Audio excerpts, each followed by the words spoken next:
Everyone, my cute little Wangxian family, हम the untold pain का next part start करते हैं। पिछले पार्ट में हमने देखा था कि विंग ने सबके सामने एक शर्त रखी थी। चलिए हम यहीं से शुरू करते हैं। Let's start. वुशियान ने काम टोन में कहा, मेरी एक शर्त है। मैडम लान ने तुरंत पूछा, वह क्या है विंग? विंग ने अपनी शांत आवाज़ में कहा, मुझे लगता है कि इस मामले में हमें कॉन्सर्शिया की सहमति भी महत्वपूर्ण है, इसीलिए कुछ भी तय करने से पहले आपको उनकी राय लेनी चाहिए।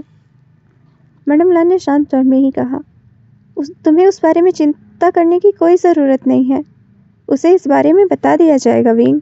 तभी विंग ने कहा, मुझे माफ़ करिएगा रानी माँ, मैं आपको मना करने के लिए नहीं कह रहा, लेकिन मैं उन्हें सूचित करने के लिए भी नहीं कह रहा, बल्कि उनसे अनुमति मांगने के लिए कह रहा हूँ। मैडम लान ने थोड़ा सा अधीर होते हुए कहा, और तुम्हें उसकी अनुमति की क्या ज़रूरत है विंग? तुम वांगजी की वाइफ हो, उसे तुम दोनों के साथ समय बिताने में कोई आपत्ति नहीं होनी चाहिए। विंग ने रानी माँ की आंखों में गंभीरता से देखा और कहा, वह भी राजा लान वांगजी की पत्नी है, और मदर और किंग से जुड़ी किसी भी बात के लिए उसकी सहमति भी बहुत ज़रूरी होती। मैडम लान को अपने अपराध बोध का एहसास हुआ जब उन्होंने विंग के शब्दों का गहरा अर्थ समझ में आया। उन्होंने सिर को हिलाया और कहा, ठीक है, हम ऐसा ही करेंगे। विंग ने कहा, शुक्रिया रानी माँ। विंग ने बो किया और कहा, तो मैं चलता हूँ। राजा और रानी दोनों ने नोट किया और विंग वहाँ से चला गया। उसने वांगजी की ओर एक बार देखा तक नहीं। वहीं मैडम लान ने वांगजी की ओर देखा और अपने मन में सोचा, मैंने विंग और वांगजी दोनों को धोखा दिया। अब इन घटनाओं को 7 साल बीत चुके हैं, जो पहले से घटित हो चुकी हैं, लेकिन मुझे कुछ बातें स्पष्ट कर देनी चाहिए, ताकि मैं अपने बेटे को विंग से नहीं तो कम से कम भगवान से तो क्षमा पा सकूं। मैडम लान ने अपने पति को संकेत दिया कि वो वहाँ से जाएं। वो माँ बेटों को अकेला छोड़ दें। पत्नी का इशारा पाकर लान कुरान वहाँ से चले गए। मैडम लान वांगजी के पास गई और कही, लंजा ने असहाय और मिश्रित स्वर में कहा, माँ, क्या आप लांशिया को उसकी गर्भावस्था का ध्यान रखते हुए ये बात बता सकती हैं? मैडम लान ने अपने सर को हिलाया और कहा, लंजा, तुम्हें उसे ये बात खुद बतानी चाहिए। वही गलती दोबारा मत दोहराना। बुद्धिमान व्यक्ति वह है जो बार बार गलतियाँ नहीं करता, बल्कि बुद्धिमान व्यक्ति वो है जो अपनी गलतियों से सीखता है और वही गलती दोबारा नहीं दोहराता। लंजा ने कहा, माँ, मैं समझ गया, आप इसकी चिंता ना करें और आराम करें। मैडम लान ने नोट किया। वांगजी वहाँ से निकला और उत्तरी विंग की ओर चल दिया। वहीं उत्तरी विंग में लान शिया अपने बच्चे के लिए कपड़े बुन रही थी। शिया हमेशा एक लड़के के लिए कपड़े बुनती है और सोचती है कि कम से कम वो एक बारिश तो होगा ही, लेकिन किस्मत उसे हमेशा निराश करती है। लंजा ने कफ किया तो शिया खुशी से मुस्कुराते हुए बोली, किंग। वहीं वांगजी उसके पास गया और कहा, शिया, आज माँ ने मुझे और विंग को भविष्य के उत्तराधिकारी के बारे में शाही पुजारी की भविष्यवाणी के बारे में बताने के लिए बैठक में बुलाया था। शिया ने खुश होते हुए कहा, सच में? उन्होंने क्या कहा? क्या इस बार मेरा बच्चा एक लड़का होगा? वहीं वांगजी एक गहरी सोच में पड़ गया। तभी शिया ने कहा, क्या हुआ? क्या आपको अभी से ही बच्चे के सपने आने लगे हैं? बस जल्दी बताइए, शाही पुजारी ने क्या कहा? शिया अपनी एक्साइटमेंट नहीं छुपा पा रही थी। वहीं वांगजी ने अपनी डीप वॉइस में कहा, शाही पुजारी ने कहा कि हमें फिर से केवल लड़की ही मिलेगी और विंग ही है जो हमें वारिस देगा, और उन्होंने यह भी बताया है कि अगले महीने की पूर्णिमा का दिन शुभ समय है। शिया शॉक्ड हो गई और मूर्ति की तरह खड़ी रही। कुछ समय बाद उसकी आंखों से आंसू बहने लगे। वो बिस्तर पर बैठ गई और रोने लगी। वहीं वांगजी चुप रहा और शिया को अपनी सारी भावनाएं व्यक्त करने दी। शिया थोड़ी देर बाद शांत हुई और उसने सैड टोन में कहा, तो अब से आप मेरे कमरे में नहीं आएंगे। क्या आप यही कहना चाहते हैं किंग? ने काम टोन में कहा, नहीं, यह विंग की शर्त है कि मैं कुछ भी निर्णय लेने से पहले तुम्हारी परमिशन ले लूं। शिया हैरान हुई। कुछ मिनटों के बाद उसने वांगजी को अपनी दर्द भरी नज़रों से देखा और कहा, मैं आपको परमिशन देने वाली कौन होती हूँ किंग? मैं आपकी दूसरी पत्नी या कहूँ तो कॉन्सर्ट हूँ। मुझे आपकी रानी के साथ बच्चा पैदा करने के का कोई अधिकार या आपत्ति नहीं है। वांगजी ने अपना सिर हिलाया और कहा, ठीक है, तो आप आराम करें, मैं आज अपने कक्ष में आराम करूँगा। और वांगजी इतना कहकर वहाँ से चल दिया। वहीं शिया ने गुस्से में अपनी मुट्ठियाँ कस लीं। शिया सोचती है कि वह अकेली है जो अपने अधिकार और प्यार का त्याग कर रही है, लेकिन वह यह नहीं जानती कि इन 7 सालों में विंग ने अपने प्यार का बलिदान कर दिया। उसने अपने विश्वास, जिसे उसी ने तोड़ा, जिससे उसने कभी उम्मीद नहीं की थी, उसका भरोसा टुकड़ों में बिखर गया। उसकी लॉयल्टी में धोखा हुआ जब वांगजी ने अपने शरीर से लेकर दिल तक किसी और व्यक्ति को अपने साथ स्वीकार कर लिया। उसकी खुशी बहुत पहले ही चली गई थी और अब वो अपना आत्मसम्मान और अपनी डिग्निटी भी त्यागने जा रहा है। अगले दिन वांगजी ने अपने माता पिता को शिया के फैसले के बारे में बता दिया। वहीं लानशिया अपने कक्ष में वो आईने के सामने बैठी और कुछ सोच रही थी। उसने कहा, मुझे अभी भी विश्वास नहीं हो रहा बीइंग इतना भाग्यशाली क्यों है। उसके पास वांगजी का अनकंडीशनल लव है। दूसरे लोगों को शायद पता ना हो, लेकिन मुझे पता है वांगजी हमेशा विंग की मौजूदगी को याद करता है। उसने मुझसे शादी से पीछे हटने को कहा क्योंकि वह मुझसे कभी प्यार नहीं करेगा, लेकिन मैं उस व्यक्ति के साथ रहने का एक मौका कैसे छोड़ सकती थी जिससे मैं पागलों की तरह प्यार करती हूँ। हाँ, मैं पागलों की तरह वांगजी के लिए किसी भी हद तक जा सकती हूँ। जो व्यक्ति उसकी पत्नी और रानी बनने वाली थी मैं, लेकिन बीच में ये विभूषण हमारे बीच आया और उसने उसे मुझसे छीन लिया। सम्राट विभूषण को अपने बेटे की तरह प्यार करते हैं। वो उसे वांगजी से भी ज़्यादा प्यार करते हैं। साम्राज्य के लोग हमेशा विंग को प्यार देते हैं और उसे ही ब्लेसिंग देते हैं, लेकिन हर चीज़ के बाद क्या फ़ायदा जब इतने शक्तिशाली साम्राज्य को वो एक बारिश नहीं देख सकता। तब मुझे लगा मेरी नियति ने मुझे मौका दिया, मुझे मेरा न्याय मिला। जब विंग कभी माँ नहीं बन सकता, वह एकमात्र व्यक्ति है जिसे इस पूरे महल में मैं नापसंद करती हूँ और उसे नापसंद करती है वो है महारानी। चाहे उनके बहाने कितने भी दयालु और उचित क्यों ना हो, वह विभूषण से नफरत करती हैं। इसीलिए वो हर समय मेरा पक्ष लेने में संकोच नहीं करती थी और यहाँ तक कि उन्होंने अपने ही बेटे को ड्रग दी और नशा दिया ताकि वो मेरे साथ हो सके। हमारी योजना कामयाब रही। मैं प्रेग्नेंट भी हुई, बट विंग और वांगजी अलग नहीं हुए। विंग ने सोचा वांगजी ने उसे धोखा दिया, लेकिन सच्चाई तो कुछ और है। लेकिन अब मुझे उम्मीद नहीं थी कि विंग राज को वारिस देगा। वही क्यों? अगर वो दोनों फिर से साथ हो गए, वांगजी मुझसे कभी प्यार नहीं करेगा। मैं वांगजी को किसी के साथ साझा नहीं कर सकती। जब भी विंग मौजूद होता है, हर कोई भूल जाता है कि मैं भी लान वांगजी की पत्नी हूँ। शिया ये सब सोच ही रही थी, उठी और वहाँ से चल दिया। वो पश्चिमी विंग में पहुंची और विंग के कक्ष में उसकी अनुमति लेकर प्रवेश किया। वहीं विंग अपनी आंखें बंद किए हुए बैठा था। वह बहुत गहराई से कुछ सोच रहा था। शिया ने विंग को बो किया और कहा, ग्रीटिंग योर हाइनेस। विंग ने अपनी आंखें खोली और शांति से शिया की ओर देखा और कहा, क्या कोई महत्वपूर्ण काम है? कौन सर शिया? वहीं शिया ने कन्फ्यूजन के साथ कहा, मैं यहाँ बस सब कुछ चेक करने आई थी और एक बार आपसे मिलना चाहती थी। विंग ने कोई एक्सप्रेशन नहीं दिखाए। वहीं शिया ने मॉक करते हुए और अपनी जलसी को ना छिपाते हुए कहा, आखिरकार कल से आप व्यस्त रहने वाले हैं। उसने विंग के कक्ष को चारों ओर देखा और कहा, किंग, जल्दी या बाद में? यहाँ सॉरी फॉर डिस्टर्बेंस। फिर से स्टार्ट करते हैं। शिया ने विंग के कक्ष को चारों ओर देखा और कहा, क्वीन, जल्दी यहाँ किंग वांगजी को रहना पड़ेगा, इसीलिए मैं बस देखना चाहती थी कि यहाँ सब कुछ उनकी सुविधा के अनुसार है या नहीं। अच्छा हुआ कि मैं यहाँ आई और मैंने देखा पर्दों का रंग, फूलदान में फूल, फर्श का कालीन, सामग्री देखी, सब कुछ उनकी पसंद का है।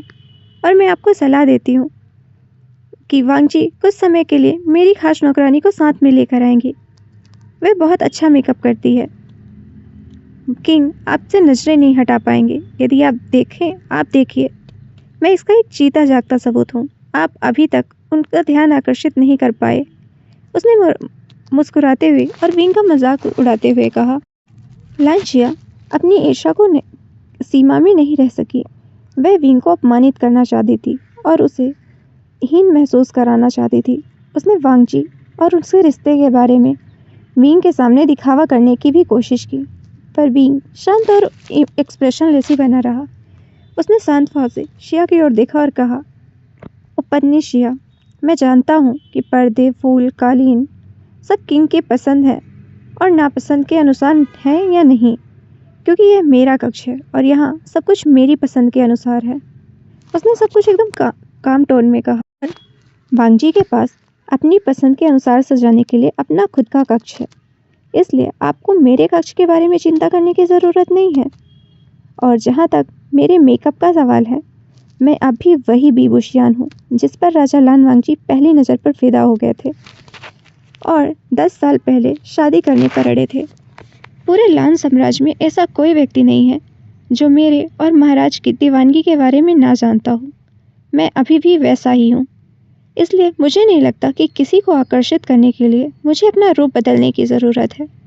आपको इन सब के बारे में चिंता करने की ज़रूरत नहीं है। बस आराम करें और अपने स्वास्थ्य और बच्चे का ख्याल रखें। लांसिया ने गुस्से में अपने दांत पीसे और कहा, श्योर क्वीन, अब मैं विदा लेती हूँ। वो गुस्से से वहाँ से चली गई। वहीं विंग कुछ देर तक जाते हुए शिया को घूरता रहा। उसके बाद उसने एक असहाय होकर आह भरी। 7 साल पहले विंग ऐसा ही था। उसने सब कुछ वांगजी की तरह ही किया। आखिरकार वह उससे बहुत प्यार करता था, लेकिन जब अकेलेपन ने उन्हें बुरी तरह से जकड़ लिया तो उसे एहसास हुआ कि दूसरों को प्यार करने से पहले खुद से प्यार करना चाहिए। इससे वे अपने प्रियजन के अचानक चले जाने पर भी अपना विवेक नहीं खोते। और वह दिन जल्द ही बीत गया। दिन के अंत में कुछ लोगों को राज्य के उत्तराधिकारी मिलने के विचार से बहुत ज़्यादा खुशी हुई, तो कुछ का मन भारी हो गया था। अगली सुबह लान वांगजी महल के बगीचे पर टहल रहा था। उसने शु मिंजी को देखा, जो कि विंग के कमरे में रहने के लिए फूल तोड़ रही थी। वांगजी उसके पास गया और कहा, मिंजी। मिंजी पीछे मुड़ी और वांगजी को देखा तो झुकते हुए बोली, योर मैजेस्टी। तभी वांगजी ने सवाल किया, विंग की जगह तुम यहाँ क्यों हो?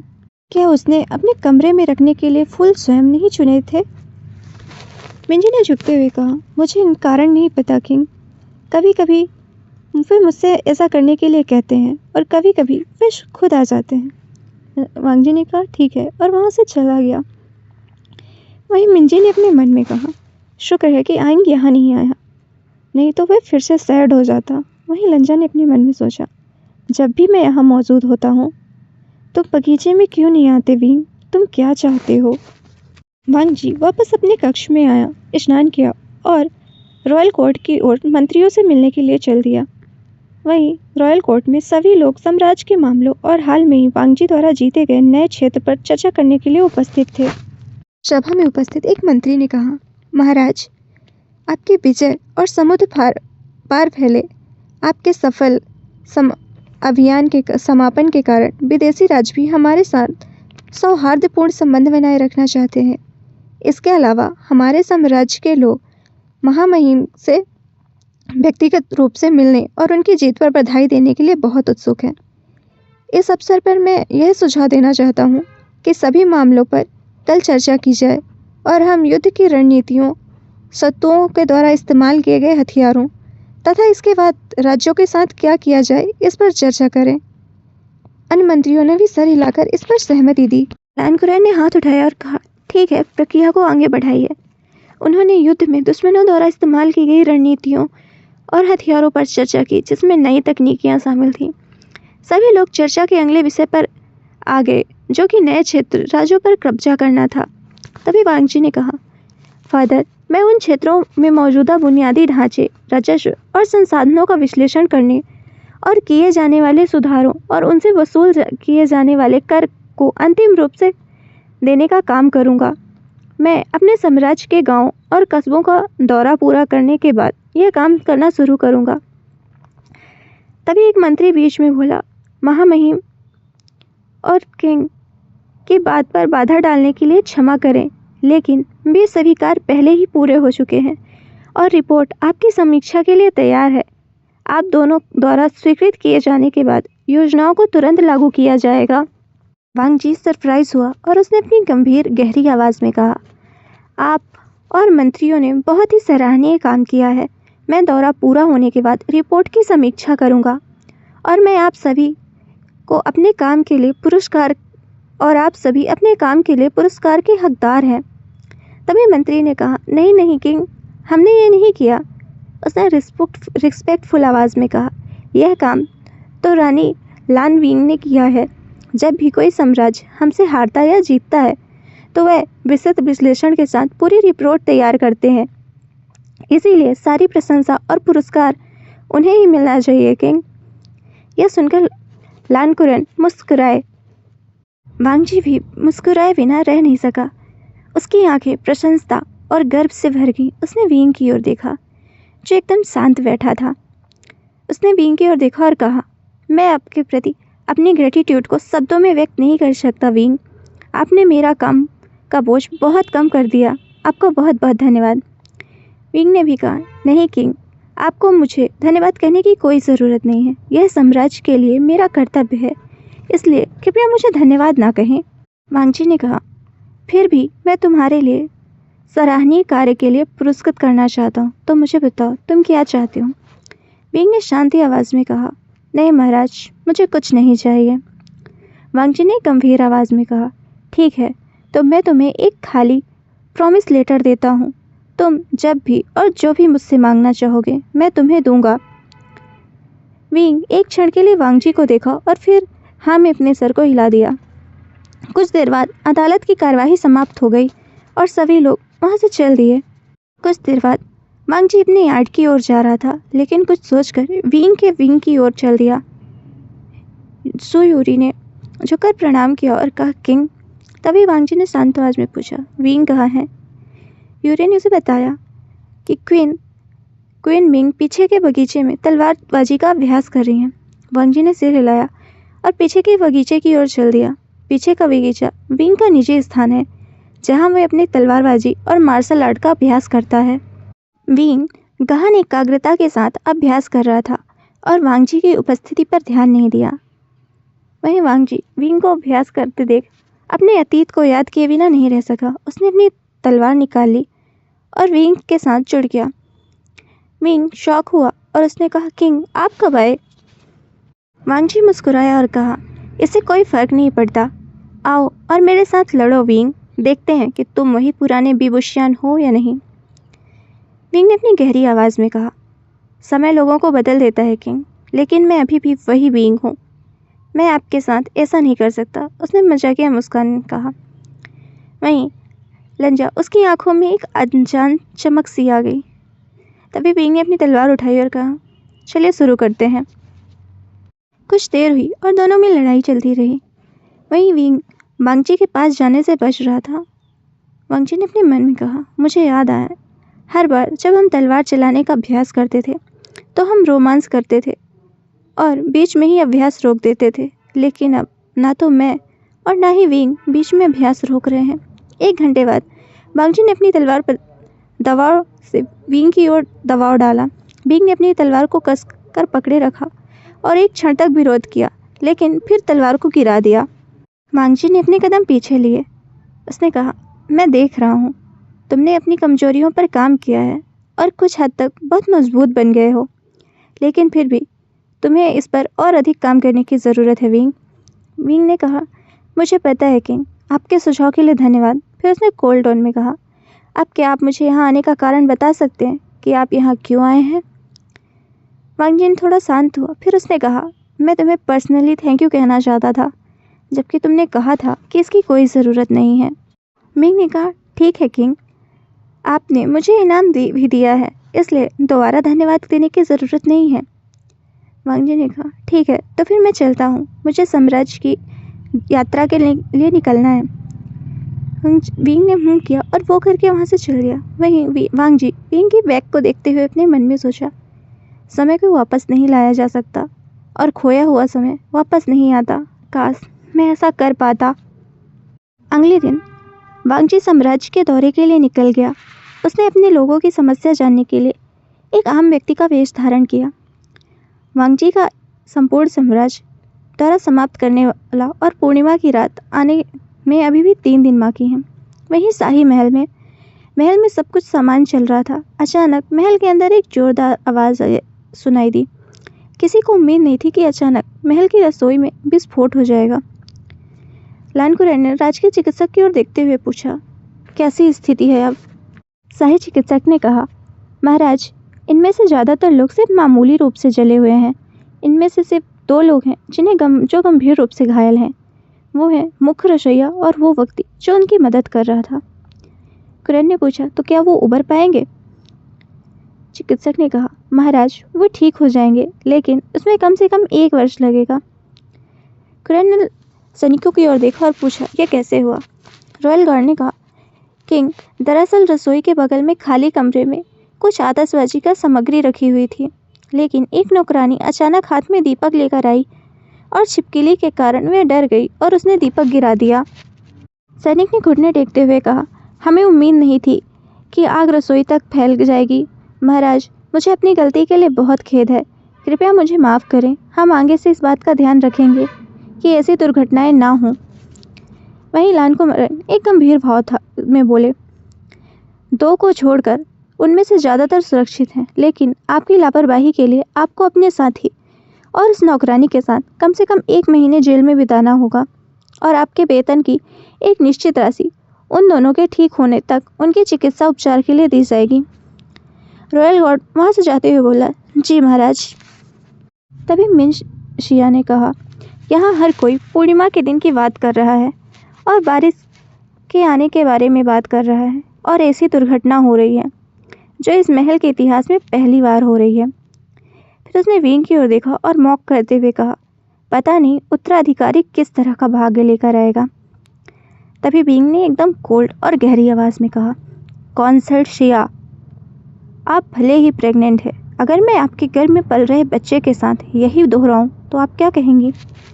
वहीं पहली बार मैडम लाइन शॉक्ड हो गई और वो सरप्राइज भी थी, क्योंकि विंग हमेशा शिया की हर हरकत के प्रति शांत और एक्सप्रेशनलेस रहता था। वह सब कुछ समझता था, लेकिन वह उसे परेशान नहीं करना चाहता था। लेकिन वह खुद के लिए बहुत सुरक्षात्मक है। वह किसी को भी अपने बच्चे के बारे में बुरी बात नहीं कहने देगा। उन्होंने कभी हायुन और युशी को वांगजी और शिया के बच्चों की तरह नहीं माना। उसने उन्हें अपने बच्चों की तरह पाला, उन्हें अच्छी शिक्षा दी और अच्छी परवरिश दी। तभी शिया ने गुस्से में कहा, रानी विंग, आपकी हिम्मत कैसे हुई? विंग ने भी गहरी आवाज़ में कहा, मैं आपको बस एक वास्तविकता बता रहा हूँ। आपको किसी को भी इतनी आसानी से दोष नहीं देना चाहिए, खासकर उसके बच्चे को। तभी लानकुरैन ने गंभीर और कमांडिंग टोन में कहा, कॉन्सर्ट शिया, विंग सही कह रहा है। आपको बोलने से पहले अपने शब्दों के बारे में सोचना चाहिए, खासकर सिंहासन के भावी उत्तराधिकारी के बारे में। वह मेरे लिए सबसे कीमती उपहार है, इसीलिए मैं उसके बारे में कुछ भी बकवास बर्दाश्त नहीं करूँगा। इसके अलावा मैं यह नहीं कह रहा कि मैं अपनी पोतियों से प्यार नहीं करता। मैं उन सभी से समान रूप में प्यार करता हूँ, लेकिन आप भविष्य के वारिस के लिए ऐसा कुछ नहीं कह सकती। वहीं शिया अपनी भावनाओं को नियंत्रित करते अपनी मुट्ठी को कसकर बंद की और सर को नोट किया और वहाँ से चली गई। लानकुरैन ने विंग की ओर मुस्कुराते हुए देखा और कहा, विंग, इस बारे में ज़्यादा मत सोचो, जाओ और आराम करो। विंग ने लानकुरैन को बू किया और कहा, जी पिताजी, और वहाँ से चला गया। कुछ समय बाद सम्राट और रानी माँ के कक्ष में जेलेनिया ने कुरैन की ओर देखते हुए कहा, कुरैन, हालांकि शिया ने जलजी में काम किया, लेकिन इसमें कुछ सच्चाई है। जेनेलिया की ये बात सुनते ही लानकुरैन ने उसकी ओर देखा और कहा, अपनी पत्नी को गुस्से से घूरा। गुस्से और निराश स्वर में कहा, जेनेलिया, तुम्हारा क्या मतलब है? क्या तुम ये कह रही हो कि हमारा पोता साम्राज्य के लिए दुर्भाग्य लेकर आ रहा है? मुझे तुमसे उम्मीद नहीं थी। जेनेलिया ने तुरंत कहा, नहीं, मेरा मतलब नहीं था। क्या आप शाही पुजारी की चेतावनी को भूल गए? भावी वारिस का जीवन उसके जन्म से पहले ही खतरे में पड़ जाएगा। लोग उसे मारने की योजनाएं बनाएंगे, षड्यंत्र रचे जाएंगे। मैं इस घटना को सिर्फ एक चेतावनी के रूप में लेना चाहती हूँ कि हम पहले से ही एहतियात बरतें और सुरक्षित कदम उठाएं। कुरैन ने उसकी ओर देखा और कहा, तुम सही कह रही हो जेनेलिया। मैं महल की सुरक्षा बढ़ा दूंगा ताकि कोई भी अज्ञात व्यक्ति महल के अंदर प्रवेश ना कर सके। सबसे महत्वपूर्ण बात यह है, विंग जो भी खाना खाएगा उसे उसके से पहले किसी और को देना ताकि वो चखा जाए। मैडम लैन ने कहा, हमें इसे तब शुरू करना है जब विंग गर्भवती हो जाए। तुरंत क्यों? साथ ही हमें सिया के साथ भी यही करना चाहिए क्योंकि वो भी प्रेग्नेंट है। कुरैन ने कहा, बेशक कॉन्सर्ट सिया की सुरक्षा पर भी विचार किया जाएगा। राजकुमारी या राजकुमार वे लान के खून हैं और सब कुछ जल्दी शुरू करना बेहतर है। हम किसी को भी विंग और उसके भविष्य के बच्चे के खिलाफ योजना बनाने का समय नहीं देंगे। मैं जनरल श्रैंक से बात करने जा रहा हूँ। आप विंग और शिया को इसके बारे में सूचित कर दीजिएगा। इतना कहकर सम्राट कक्ष से बाहर निकल गए। वहीं कहीं और कोई व्यक्ति बहुत ही क्रोधित और गहरे स्वर में बोला, व्हाट द हेल, उस बेवकूफ़ नौकरानी की वजह से अब हम कुछ नहीं कर सकते। हमारे लोग घायल हो गए हैं और कुछ समय के लिए काम से बाहर हो गए। अब हमें किसी और को बिना जानकारी के पैलेस में जासूस बनाकर भेजने की ज़रूरत है। इधर लान पैलेस की तरफ वांग जी पूर्णिमा के दिन पहले महल पहुंचता है। सब कुछ देखने में अपना कर्तव्य पूरा करने के बाद वो विंग की तरफ जाता है। बीता हुआ समय वापस नहीं लाया जा सकता। वांग जी जानता है विंग हर चीज़ के लिए तैयार है, इसलिए नहीं कि वो उससे प्यार करता है। विंग इस बात पर सहमत इसलिए हुआ है क्योंकि वो इस साम्राज्य की भलाई चाहता है। इधर विंग सोने ही जा रहा था, तभी वांग जी ने विंग के कक्ष में प्रवेश किया। विंग ने उसे वो किया और कहा, किंग आप यहाँ? वांग जी ने कहा, विंग मुझे तुमसे कुछ महत्वपूर्ण बात करनी है। विंग ने अपनी सीट ली और एक सुंदर और सुरुचिपूर्ण लेडी की तरह बैठ गया। वहीं वांग जी उसके सामने बैठ गया। उसने कहा, विंग मैं जानता हूँ कि तुम आम और सबमिसिव वाइफ की तरह नहीं हो। कल हमें साथ रहना है।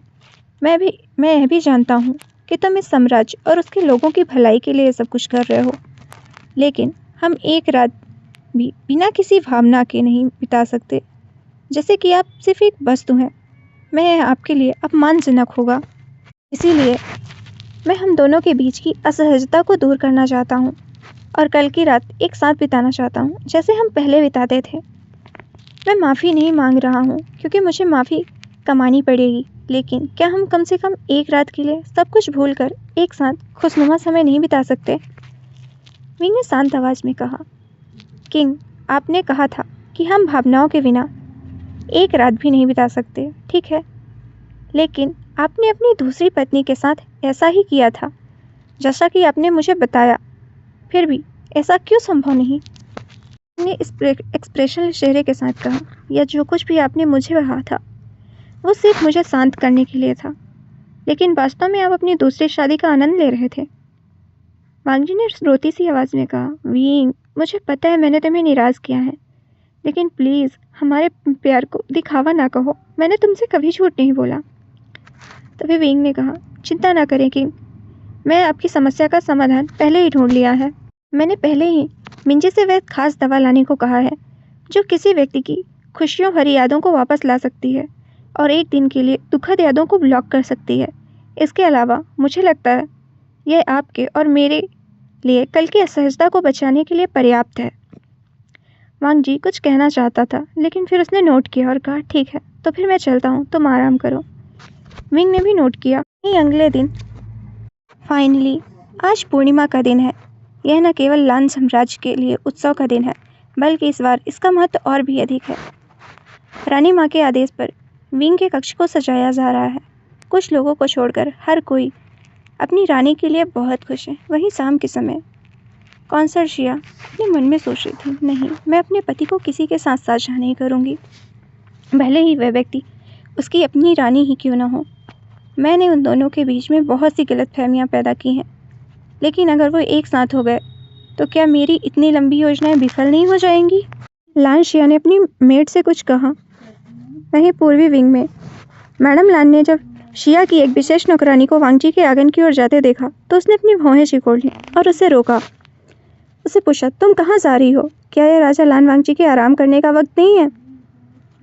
उस बेटे ने अपने सर को झुकाया और कहा, मुझे माफ़ कर दीजिए रानी माँ, मैं यहाँ पर कॉन्सर्ट शिया के आदेश पर आई हूँ। मैडम लान गुस्सा हो गई और कहा, उसे क्या चाहिए? नौकरानी ने वो किए हुए बोला, उन्होंने मुझसे कहा है कि किंग को जाके बता दूं कि वे बीमार हैं और उनकी तबीयत ठीक नहीं है। रानी माँ ने कहा, ठीक है, तुम यहाँ से जाओ, मैं इसका ध्यान रखूंगी। नौकरानी ने वो किया और कहा, जी रानी माँ, और वो वहाँ से चली गई। वहीं मैडम लान उत्तर विंग की ओर चल दी। उन्होंने लान शिया के कक्ष में प्रवेश किया और नौकरानियों को आदेश दिया कि किसी को भी अंदर ना आने दें। लान शिया एक्साइटेड थी, उसे लगा कि वांगजी यहाँ आया है। तभी मैडम लान ने कहा, क्या हुआ लान शिया? लान शिया ने उठकर रानी माँ का अभिवादन किया और कहा, रानी माँ, मैं ठीक हूँ, मैं जान सकती हूँ आप अचानक यहाँ क्या करने आई हैं? तभी मैडम लान ने कहा, मैंने सुना है कि आप बीमार हैं, इसीलिए मैं आपसे मिलने आई, और मैं कह सकती हूँ कि ये खबर सच नहीं है। शुक्र है कि मैंने उस नौकरानी को वांगजी से मिलने से पहले ही रोक दिया।